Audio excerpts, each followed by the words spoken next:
Setiap hari, hidup kita ditentukan oleh hal-hal kecil, bukan oleh keputusan besar yang jarang datang, tapi oleh kebiasaan-kebiasaan sederhana yang kita ulang tanpa sadar. Bangun pagi dengan pikiran gelisah, mengeluh sebelum bersyukur, menolak sebelum memahami, menunda sebelum mencoba. Dan seperti itulah hidup kita berjalan, bukan karena kita lemah, tapi karena kita tidak sadar sedang mengulangi yang sama hari demi hari. Inilah mengapa kita butuh arah baru, bukan arah yang lebih cepat, tapi yang lebih sadar. Bukan jalan pintas menuju sukses, tapi jalan panjang menuju ketenangan. Disinilah kamu berada di arah baru, sebuah ruang yang lahir dari kelelahan manusia modern yang serba instan, tapi kehilangan makna. Kami tidak menawarkan motivasi kosong, kami tidak menjual impian yang disulap dengan kata-kata indah. Yang kami tawarkan adalah kesadaran, refleksi, dan habit kecil yang bisa membentuk jiwa besar dengan prinsip-prinsip yang sudah teruji selama ribuan tahun oleh mereka yang disebut filsuf stoik. Karena di dunia yang terus berubah, hanya satu hal yang bisa kamu kendalikan, dirimu sendiri di sini. Kita akan belajar kebiasaan-kebiasaan. Baru kebiasaan untuk diam sebelum bereaksi, untuk mengatur pikiran sebelum emosi mengambil alih, untuk menerima tanpa menyerah, dan untuk bertindak tanpa berharap tepuk tangan. Karena dalam stoikisme, kemenangan bukan soal menguasai dunia, tapi soal tidak dikuasai oleh dunia. Kita akan mulai dari hal yang sederhana. Berpikir sebelum bicara, bangun tanpa keluhan, menunda penilaian, memilih disiplin, dan bersahabat dengan kesendirian. Inilah habit-habit kecil yang, bila diulang dengan sadar, bisa mengubah arah hidupmu. Kita tidak sedang mencari hidup yang sempurna. Kita hanya sedang membangun hidup yang selaras dengan akal sehat, dengan jiwa yang tenang, dan hati yang tetap kuat. Bahkan saat semuanya tak berjalan sesuai rencana. Selamat datang di arah baru, tempat di mana kamu tidak sekadar hidup, tapi berlatih untuk hidup lebih dalam. Pernahkah kamu bangun tidur, dan sebelum menyadari di mana kamu berada, tanganmu sudah meraih ponsel, jempolmu bergerak otomatis, membuka notifikasi, scrolling media sosial, melihat kabar orang lain yang bahkan tak kamu kenal secara pribadi. Menyadari napasmu belum teratur, kamu sudah menyerap dunia luar ke dalam pikiranmu, tanpa filter, tanpa sadar. Kita pikir itu kebiasaan kecil, tapi sesungguhnya itulah titik awal dari kekacauan hari kita. Kita belum bertanya pada diri sendiri, apa yang sedang aku rasakan hari ini? Kita belum memberi waktu untuk sekadar menyadari, aku masih hidup. Aku punya satu hari penuh di depan. Kita belum merenung, tapi sudah membandingkan. Kita belum duduk, tapi sudah berlari dikejar dunia yang belum tentu tahu kemana arahnya.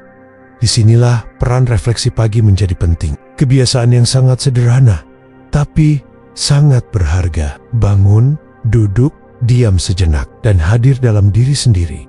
Seorang stoik akan memulai harinya bukan dengan sibuk memikirkan hal yang di luar kendali, tapi dengan mempersiapkan jiwanya menghadapi hari yang mungkin tidak berjalan sesuai harapan. Marcus Aurelius, seorang kaisar Romawi dan juga filsuf stoik, bahkan menulis jurnal pagi hari sebelum menjalankan tugas-tugas kenegaraannya. Ia sadar bahwa dunia bisa kacau, orang bisa egois, hidup bisa tidak adil, dan justru karena itu, ia harus mempersiapkan jiwanya terlebih dahulu. Kamu tidak harus menulis seperti Marcus, tapi kamu bisa duduk dalam diam 5 menit saja dan bertanya, apa yang benar-benar penting hari ini? Apa yang bisa kukendalikan? Dan apa yang harus kuterima? Bagaimana aku ingin menjalani hari ini dengan panik atau dengan tenang? Refleksi pagi bukan meditasi yang rumit. Ia hanyalah jeda untuk mengingatkan diri, kamu bukan robot. Kamu bukan sekadar bagian dari algoritma. Kamu manusia, dan kamu berhak memilih apa yang masuk ke pikiranmu lebih dulu. Apakah itu notifikasi dunia atau suara hatimu sendiri? Saat kamu mulai hari dengan refleksi, kamu memegang kendali. Kamu tidak reaktif terhadap dunia, tapi bersiap untuk bertindak. Dengan sadar, dan dari kebiasaan kecil ini, hari demi hari, kamu akan merasakan perubahan besar. Kamu jadi tidak mudah terganggu, tidak mudah iri, tidak mudah panik, karena kamu sudah menata jiwamu di pagi hari, sebelum dunia sempat mengganggu-ganggunya. Jadi besok pagi, saat kamu membuka mata, jangan langsung cari ponsel. Carilah dirimu sendiri dulu. Duduk, diam, dengarkan, dan mulailah hari dengan penuh kesadaran. Pernahkah kamu merasa menyesal setelah berkata sesuatu dengan nada tinggi, atau mengirim pesan yang kamu tahu tak seharusnya diketik? dalam keadaan marah? Lalu kamu menatap layar atau langit-langit kamar dan berkata dalam hati, seandainya aku diam dulu. Inilah kesalahan yang paling sering kita ulang. Terlalu cepat bereaksi. Kita terpancing oleh komentar, oleh nada bicara, oleh perasaan sesaat dan membalas tanpa berpikir. Kita ingin membela harga diri, ingin terlihat kuat, ingin membalas rasa sakit yang datang tiba-tiba. Tapi jarang sekali kita diam sejenak untuk berpikir apa yang sebenarnya sedang terjadi. Bagi para filsuf Stoik, reaksi yang tidak dikendalikan adalah tanda jiwa yang belum terlatih. Seneca pernah berkata, amarah, rasa tersinggung, atau balas dendam, semuanya datang dari ketidaksiapan kita menghadapi kenyataan. Dan kenyataan itu memang tak bisa kita kontrol sepenuhnya. Kamu tidak bisa mengatur bagaimana orang akan berbicara padamu. Kamu tidak bisa mengubah isi kepala orang lain yang salah paham tentangmu. Tapi kamu selalu punya kuasa untuk tidak langsung bereaksi, melatih diri untuk menunda reaksi, bukan soal menahan emosi seperti bom waktu. Bukan pura-pura tidak marah, tapi ini soal menyadari bahwa tidak semua emosi perlu diekspresikan, apalagi dengan cara merusak. Ini seperti membiarkan badai lewat dulu, baru bicara. Seperti menunggu air keruh mengendap. Sebelum melihat dasar sungainya, orang yang cepat bereaksi mungkin terlihat tegas. Tapi orang yang bisa menunda reaksinya terlihat bijak. Karena ia tahu, kekuatan sejati bukan berada di nada tinggi, tapi di kendali yang tenang. Coba mulai dari hal kecil. Ketika seseorang menyindir, jangan langsung balas. Tahan satu tarikan napas. Tanya dalam hati, apa tujuan balasan ini? Apakah aku memperbaiki atau hanya ingin membalas? Ketika muncul keinginan untuk menulis komentar pedas atau story sindiran, diamlah. Tanya lagi, apakah aku sedang menyuarakan kebenaran atau hanya ingin didengar karena terluka? Disitulah kamu sedang melatih habit stoik yang paling penting, menunda reaksi untuk memilih respon yang lebih bijak. Dan ini bukan tentang menjadi pasif. Stoik tidak pasrah. Stoik tidak menoleransi ketidakadilan. Tapi stoik tahu kapan harus bertindak dan bagaimana cara bertindak agar hasilnya tidak memperkeruh keadaan, tapi memperbaiki. Karena reaksi yang dikendalikan bukan tanda kelemahan. Itu tanda bahwa kamu memimpin dirimu sendiri sebelum kamu mencoba memimpin keadaan. Bayangkan jika semua orang punya kebiasaan ini. Hubungan akan lebih sehat. Diskusi akan lebih jernih. Konflik tidak akan jadi perang, tapi proses untuk saling memahami. Tapi semua itu dimulai dari kamu. Satu orang yang memilih untuk diam 1 detik lebih lama, agar ia tidak menyesali 10 kata yang keluar tanpa sadar. Maka mulai sekarang, ketika sesuatu memancing emosimu, tundalah reaksi, tarik napas, berpikirlah, karena kamu bukan budak emosimu. Kamu adalah tuan dari pikiranmu, dan dari kebiasaan menunda reaksi inilah hidupmu akan lebih tenang, dan jiwamu akan lebih kuat. Ada satu kebiasaan yang dayam-dayam telah menyelamatkan banyak jiwa kuat dalam sejarah. Bukan meditasi, bukan motivasi, tapi ia adalah menulis. Menulis bukan untuk dibaca orang lain, bukan untuk diunggah ke media sosial, tapi untuk menyelamatkan dirimu sendiri dari kekacauan yang tak terlihat. Pikiranmu, coba jujur berapa banyak pikiran yang mampir di kepalamu hari ini. Berapa banyak kekhawatiran, asumsi, prasangka, dialog imajiner, rencana, angan-angan, luka yang belum selesai, dan suara-suara yang kamu sendiri bahkan tak tahu dari mana asalnya. Kepala kita adalah ruangan yang sempit untuk beban sebesar itu. Dan kalau tidak dikeluarkan, ia akan meledak dalam bentuk kecemasan, stres, atau bahkan amarah yang tak tahu sebabnya. Inilah alasan kenapa para filsuf Stoik seperti Marcus Aurelius selalu menulis setiap hari. Ia adalah kaisar Romawi yang paling berkuasa, tapi ia tetap menulis di tengah peperangan, di tengah urusan kenegaraan. Ia tahu, kekuatan yang sejati bukan hanya di medan perang, tapi di medan batin, dan tulisan adalah pedang untuk melawannya. Menulis membuatmu sadar, menulis memperlambat pikiranmu. Ia membuat apa yang semula kabur menjadi terlihat, apa yang semula terasa rumit menjadi sederhana. Apa yang awalnya hanya reaksi impulsif berubah menjadi refleksi yang tenang. Kamu tidak butuh buku mahal, tidak butuh tata bahasa indah. Kamu hanya butuh kejujuran dan kesediaan untuk duduk dan menghadapi dirimu sendiri, hitam di atas putih. Tulislah apa yang membuatmu marah hari ini, apa yang kamu syukuri meski kecil. Apakah kamu bertindak berdasarkan nilai atau hanya terbawa emosi. Tulisanmu mungkin tidak rapi, kalimatnya mungkin berantakan, tapi disitulah justru letak kejujurannya. Karena di dunia yang sibuk memoles citra, tulisan pribadi adalah ruang paling otentik untuk pulang. Dan jika kamu menulis setiap hari, kamu akan mulai mengenali pola dalam dirimu. Kamu akan tahu luka mana yang belum sembuh, emosi mana yang sering berulang, kesalahan mana yang terus kamu ulangi. Tanpa sadar, menulis adalah kebiasaan kecil yang jika dilakukan dengan jujur bisa menjadi terapi gratis paling ampuh yang pernah kamu temukan. Karena setiap kali kamu menulis, kamu sedang membersihkan isi kepala. Dan saat isi kepala bersih, kamu bisa membuat keputusan yang lebih baik. Kamu bisa menghadapi orang lain dengan lebih tenang. Dan yang paling penting, kamu bisa berdamai dengan dirimu sendiri. Jangan tangguh. Waktumu luang. Luangkan waktumu 5 menit saja sebelum tidur, atau 10 menit saat pagi menjelang. Tulis apa saja. Tidak ada benar atau salah. Yang ada hanya satu hal, kejujuran. Dan dari kebiasaan sederhana ini, kamu tidak hanya sedang menulis hidupmu, kamu sedang menyusun arah jiwamu. Kita hidup di zaman di mana citra lebih cepat dihargai daripada perilaku. Kita bisa terlihat bijak dalam satu postingan, tapi bersikap buruk dalam kehidupan nyata. Kita bisa dipuji ribuan orang karena satu potong konten, tapi diabaikan oleh orang terdekat yang tahu siapa kita sebenarnya. Dan di tengah dunia seperti ini, menjaga perilaku seringkali terasa kalah cepat dibanding membangun citra. Tapi mari kita kembali pada pertanyaan yang lebih sunyi. Siapa dirimu saat tak ada yang melihat? Apa yang kamu lakukan saat tidak ada kamera menyala, tidak ada status dibaca, tidak ada penonton, tidak ada likes? Itulah kualitas hidup yang sejati. Dalam stoikisme, kebajikan bukan tentang pengakuan, bukan tentang tampilan luar, tapi keselarasan antara tindakan dan nilai yang kita pegang di dalam diri. Seneca pernah berkata, jangan bertanya apakah orang lain melihatmu sebagai orang baik. Tanyalah dirimu, apakah kamu telah menjadi orang baik? Kita semua tentu ingin dihargai. Itu naluri manusia. Tapi masalahnya, dimulai saat kita lebih sibuk membentuk kesan daripada memperbaiki diri. Kita mulai mengedit kata-kata agar terdengar bijak. Kita mulai berpakaian, berbicara, berinteraksi agar sesuai ekspektasi audiens. Kita takut terlihat salah, takut terlihat kalah, takut terlihat biasa saja. Padahal, justru disitulah kita sedang kehilangan inti diri. Karena setiap kali kita lebih memilih tampil terlihat benar daripada menjadi benar, kita sedang membiarkan hidup kita dikendalikan dari luar.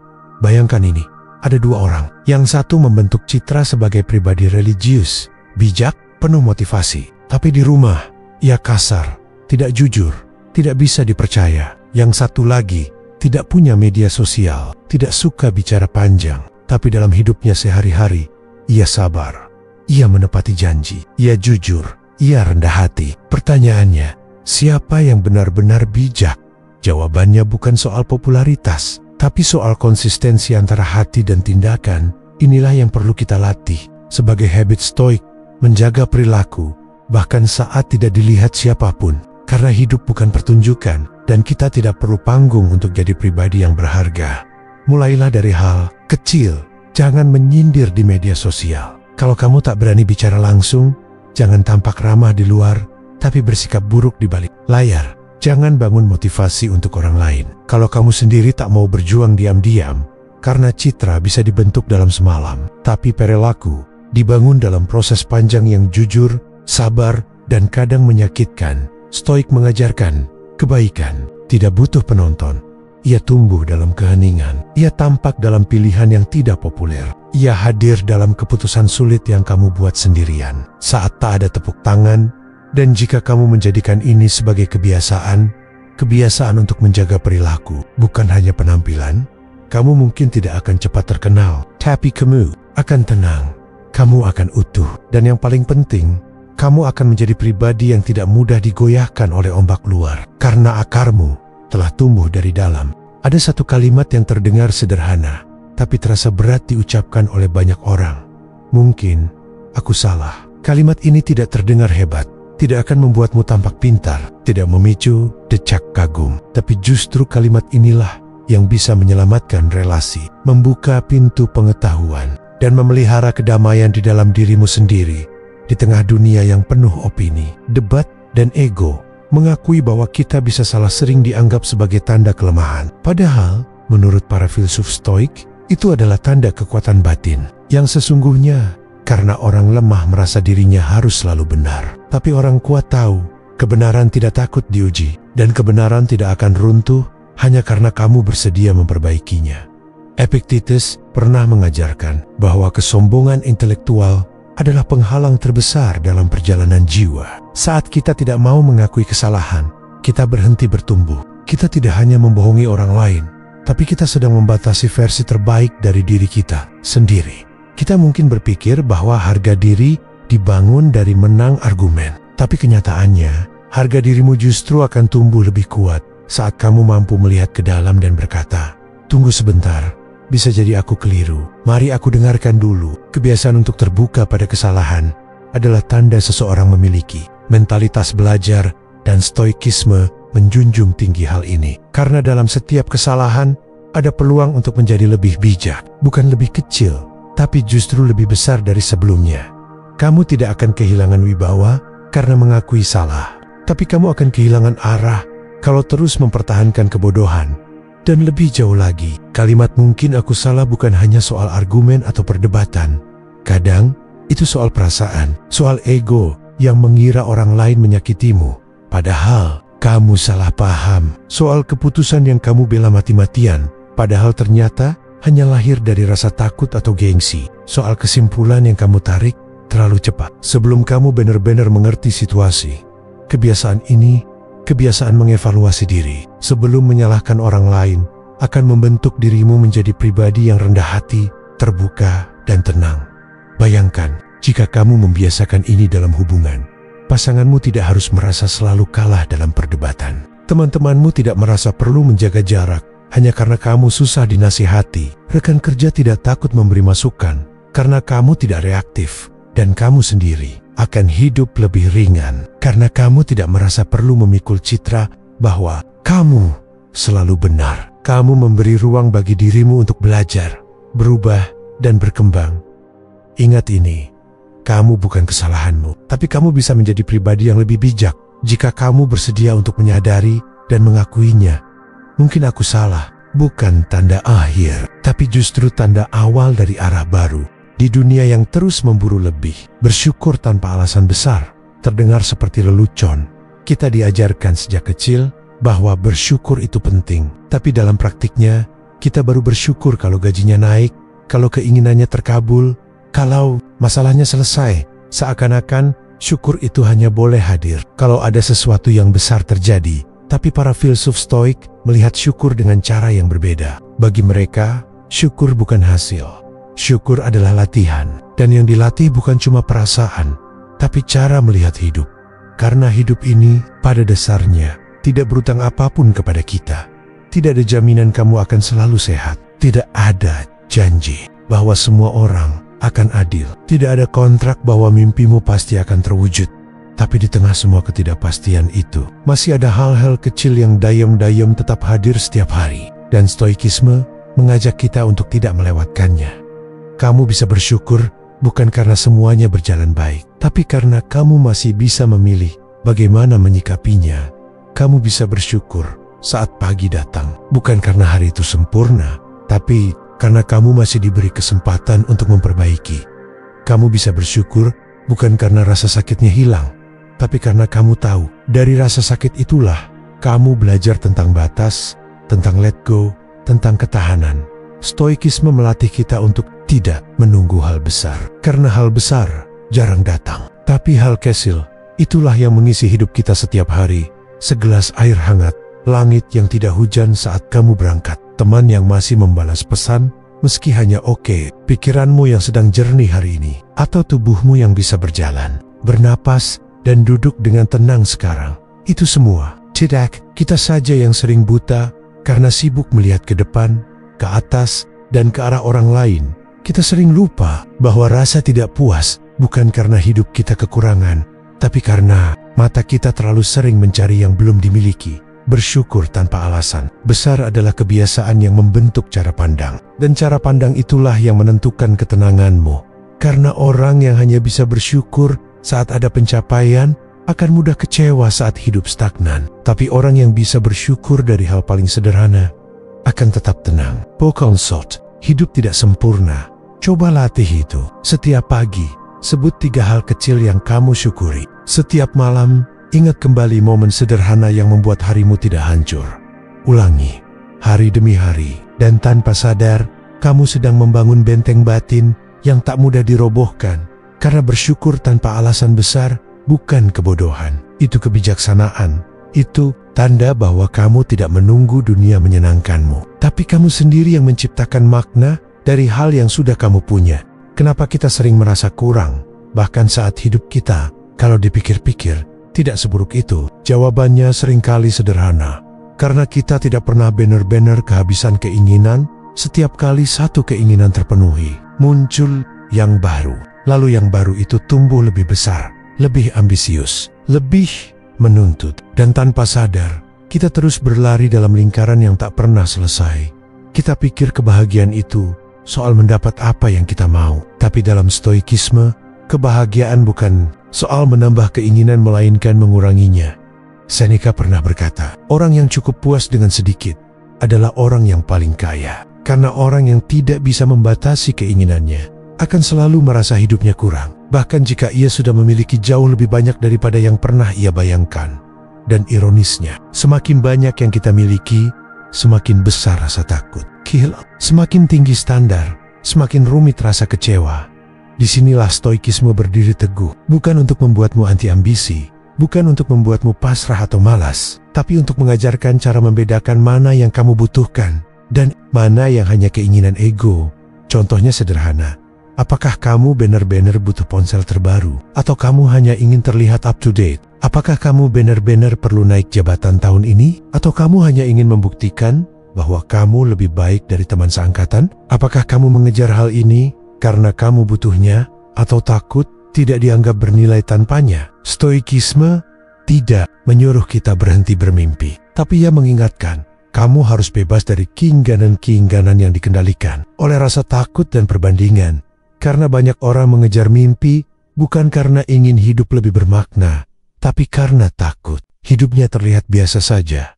Dan itu lelah, itu melelahkan secara mental. Karena kamu hidup bukan dari pusat dirimu, tapi dari bayangan harapan orang lain, maka biasakanlah bertanya, apakah ini kebutuhanku? Atau ini hanyalah keinginan sesaat yang tumbuh dari ketidakpuasan? Kamu akan kaget, karena dari 10 hal yang kamu kejar hari ini, mungkin hanya 2 yang benar-benar kamu butuhkan. Sisanya hanya bisikan dari luar.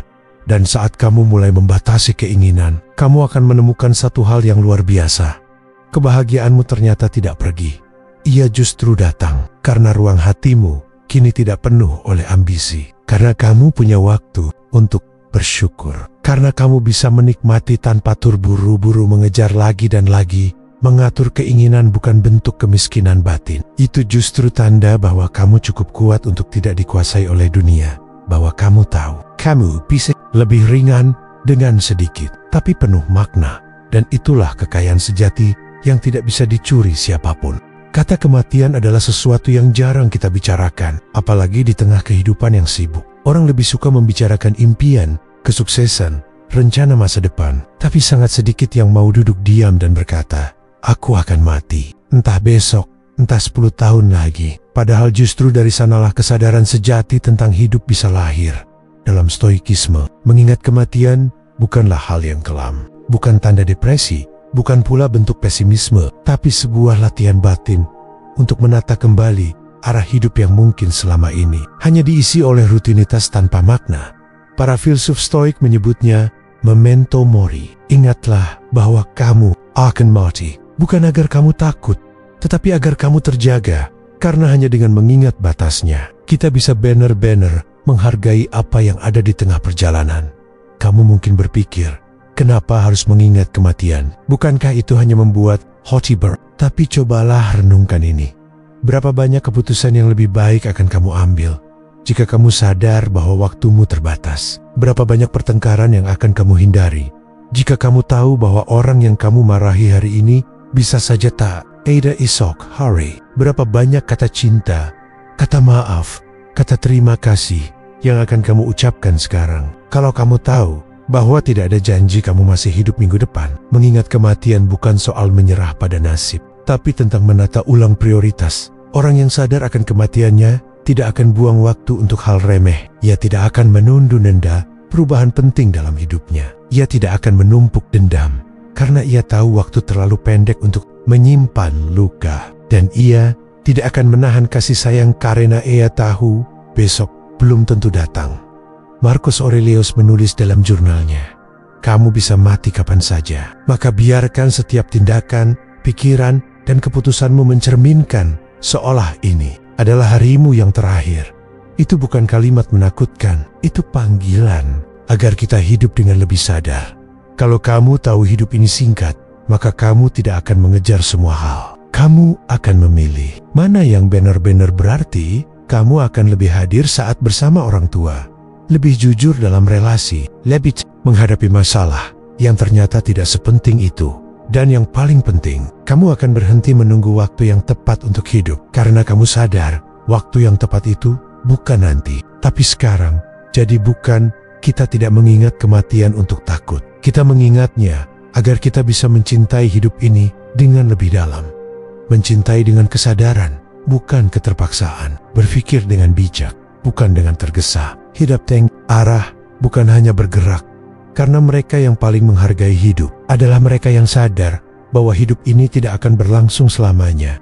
Di zaman sekarang, kebaikan seringkali terasa seperti pertunjukan. Segala hal yang kita lakukan jika tidak terlihat, seolah tidak bernilai. Kita mulai terbiasa memberi karena ingin dihargai, menolong karena ingin dikenang, berbuat baik karena ingin dipuji, bukan karena memang ingin menjadi manusia yang baik. Tapi Stoikisme mengajarkan sesuatu yang sangat berbeda. Filsuf-filsuf besar seperti Marcus Aurelius, Seneca, dan Epictetus percaya kebaikan sejati adalah yang dilakukan secara diam-diam, tanpa pamrih, tanpa pengakuan. Karena nilai dari tindakan itu tidak bergantung pada siapa yang melihat, tapi pada siapa yang melakukannya, dan dari niat seperti apa ia lahir.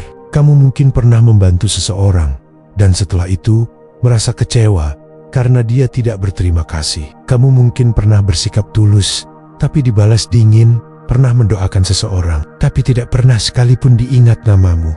Lalu kamu merasa lelah. Kamu merasa, buat apa aku baik kalau tak dihargai? Tapi justru disitulah ujian dari kebaikan yang tulus. Kebaikan bukan untuk dikembalikan. Ia bukan investasi yang menuntut untung. Ia bukan transaksi sosial. Kebaikan sejati adalah bentuk keteguhan batin. Ia lahir dari prinsip bahwa aku ingin menjadi orang baik, bukan hanya terlihat baik. Dalam Stoikisme, karakter lebih penting daripada pengakuan. Seseorang yang mampu tetap melakukan yang benar, meskipun tak ada yang menonton, itulah tanda bahwa ia memimpin dirinya sendiri. Bayangkan sebuah pohon yang berbuah di tengah hutan, tak ada yang melihat, tak ada yang memetik, tapi pohon itu tetap berbuah. Karena itu memang sifatnya, dan seperti itulah seharusnya manusia berbuah kebaikan. Bukan karena sedang dilihat, tapi karena memang itulah yang tumbuh dari dalam dirinya. Dan ada ketenangan tertentu yang hanya dimiliki oleh orang-orang seperti ini.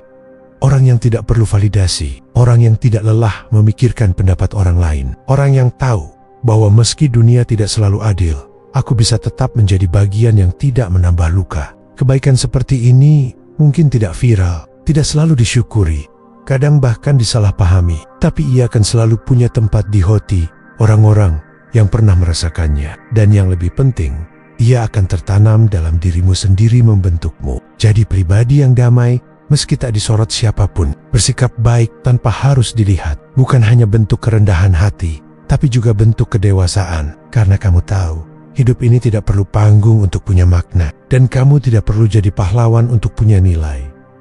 Kebaikan adalah caramu menata batin, bukan alat untuk mendapat sorotan. Dan jika kamu menjadikan ini kebiasaan, menolong tanpa menuntut balas, memaafkan tanpa diumumkan, mendoakan tanpa diberitahu, kamu sedang melatih hati yang kokoh dan sedang membangun dunia kecil yang lebih hangat. Dimulai dari dirimu sendiri. Setiap malam sebelum tidur, kita mematikan lampu, tapi jarang sekali kita menyalakan kembali kesadaran kita. Kita kelelahan, berbaring di tempat tidur sambil menggenggam ponsel, mengalir dari satu video ke video lain, tanpa pernah berhenti sejenak dan bertanya, hari ini aku sudah hidup seperti apa? Inilah yang membedakan hidup yang dijalani secara sadar dan hidup yang hanya berjalan karena rutinitas. Bagi para Stoik, malam bukan sekadar waktu untuk beristirahat. Malam adalah waktu untuk melihat kembali ke dalam diri. Waktu untuk mengevaluasi, bukan untuk menghakimi. Waktu untuk menyelami kembali satu hari yang telah berlalu dan bertanya jujur pada diri sendiri. Marcus Aurelius menulis setiap malam. Ia bukan hanya kaisar, tapi juga murid bagi dirinya sendiri. Dan di antara semua kekuasaannya, ia tahu kemenangan terbesar bukan yang terjadi di medan perang, tapi yang terjadi dalam keheningan pikiran. Evaluasi diri bukan berarti kamu harus sempurna, tapi kamu bersedia menatap cermin batin tanpa membela, tanpa menyalahkan, hanya menyadari. Coba tanyakan ini sebelum tidur. Apa satu hal yang aku lakukan hari ini yang sesuai dengan nilai-nilai hidupku? Di momen apa aku kehilangan kendali atas emosiku? Apakah aku bersikap baik? Atau hanya terlihat baik? Adakah kesempatan berbuat benar yang tadi aku abaikan? Kamu tak perlu mencatat semuanya. Cukup luangkan beberapa menit dalam sunyi. Tutup mata dan biarkan pikiranmu memutar ulang harimu. Bukan untuk menyesali, tapi untuk belajar. Karena hidup yang terus berjalan tanpa refleksi adalah hidup yang akan mengulang kesalahan yang sama dengan kebiasaan. Ini mengevaluasi diri di malam hari. Kamu sedang membangun satu hal penting yang tidak bisa dibeli. Ketenangan. Kamu tidur dengan ringan karena kamu tahu hari ini kamu hadir. Kamu mencoba yang terbaik dan kamu tahu apa yang bisa diperbaiki esok. Kebiasaan kecil ini mungkin tidak tampak luar biasa, tidak menghasilkan uang, tidak membuatmu viral, tapi ia akan membentuk sesuatu yang jauh lebih bernilai. Karakter. Karakter yang sadar bahwa hidup bukan tentang menang hari ini, tapi tentang menjadi lebih baik sedikit demi sedikit, hari demi hari. Dan kamu tak perlu orang lain tahu bahwa kamu melakukannya. Karena ini adalah dialog antara dirimu dan jiwamu. Sebuah percakapan sunyi yang tidak perlu panggung. Karena ia adalah bentuk tertinggi dari kesadaran manusia. Jadi malam ini, sebelum kamu memejamkan mata, jangan hanya mengucap selamat tidur. Ucapkan juga, terima kasih untuk hari ini. Dan aku siap memperbaiki esok hari. Karena itulah esensi stoik. Tidak menuntut kesempurnaan, tapi terus memilih untuk menjadi bijak meski pelan, meski diam-diam. Kita tidak bisa mengubah dunia dalam semalam, tapi kita selalu bisa mulai mengubah cara kita hidup hari ini. Kita selalu bisa memilih untuk bangun lebih sadar, berpikir lebih jernih, menunda reaksi, menjaga perilaku meski tak dilihat, pasti tanpa alasan besar, dan menutup hari dengan hati yang tenang. Karena tahu kita sudah mencoba. Itulah kekuatan dari kebiasaan-kebiasaan kecil ala stoikisme. Ia tidak membuat hidupmu langsung sempurna, tapi ia membuatmu semakin bijak menghadapi ketidaksempurnaan itu. Dan kalau kamu merasa sedang di tengah pencarian, mencari arah, makna, atau ketenangan batin, maka kamu sudah berada di tempat yang tepat. Karena di sini, di channel Arah Baru, kita tidak sedang mengejar kesuksesan versi dunia. Kita sedang belajar menjadi manusia yang utuh, tenang dalam menghadapi hidup, tapi tetap bergerak, bijak dalam melihat dunia, tapi tetap lembut menjaga hati. Berlanggananlah, karena setiap video di sini bukan hanya untuk ditonton, tapi untuk direnungkan. Dan semoga setiap kata mengantar kamu menuju satu hal, versi terbaik dari dirimu sendiri. Sampai jumpa di konten selanjutnya. Dan ingat, Arah Baru selalu dimulai dari keberanian untuk melihat ke dalam.